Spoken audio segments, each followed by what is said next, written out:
All right. Kicking off season 4 with a great collectorbation. You might not recognize this record. Diamond Head, Lightning to the Nations, Looks like you got it 1980. autographed. What does that say?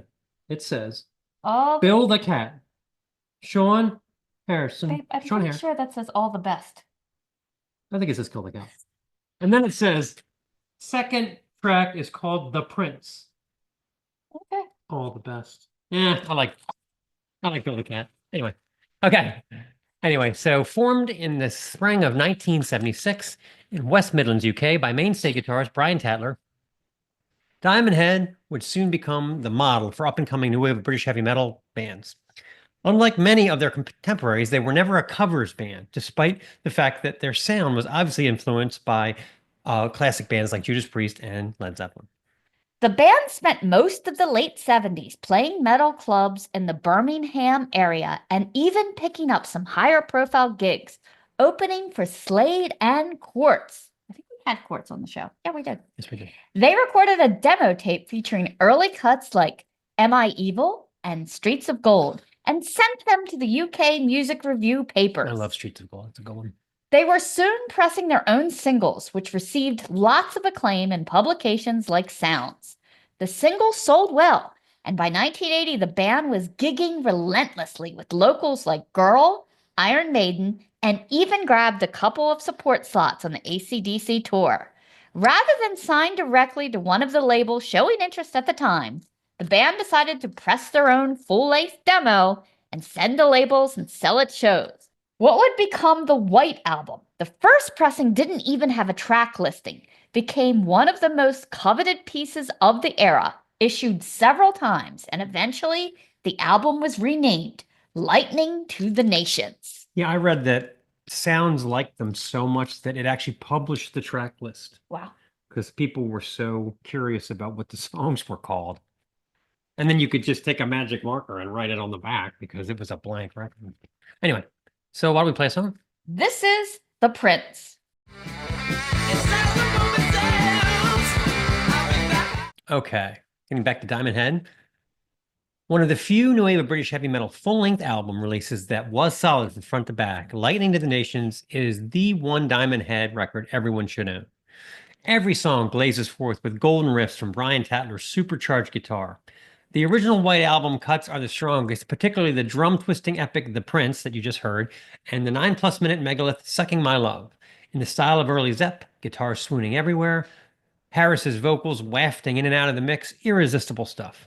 Sweet and innocent and It's Electric round things out, demonstrating that band could dish out short, catchy songs just as potent as the aforementioned epics. The expanded edition includes a few more gems from the early singles, some a little fluffier than others. Streets of Gold is the pick of the litter, guitars barking magnificently as Harris pleads and croons the goosebump-inducing "I long to survive, a call for yesterday." Some of the other cuts like Waited Too Long and Shoot Out the Lights aren't ironclad classics by Diamond Head standards, but they are ironically still stronger than a lot of other new wave of British heavy metal singles of the time. The interesting thing about this record is the band never got to do a proper re-recording with the original lineup, as they were so proficient in selling singles and writing new material in the early 80s.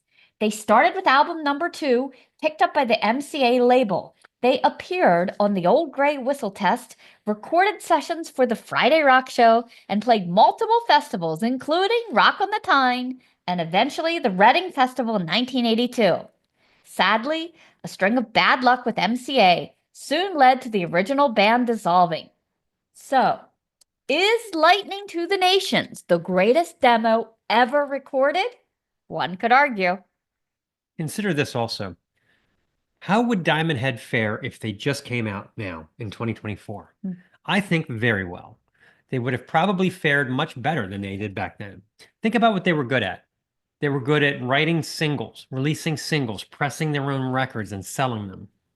They made money on their records without a label.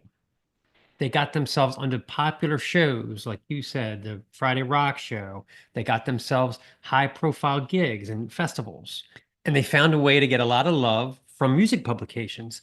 All of those things are very important in today's music landscape. They really are. Think of the Kerrang darlings. I think that they could come out with this music could have come out today, and all they have to do is work the Spotify algorithm. I mean, Diamond Head would have been much better served to come out now than they were back then. If you think about it, everything went to shit when the labels got involved. That was when they're in the studio and the producer says, "Oh, your drummer sucks. You should fire him." And they went, "Okay." I mean, it was just downhill from there. So I think Diamond Head would be fantastic in today's music environment, and you can't say that about a lot of older bands.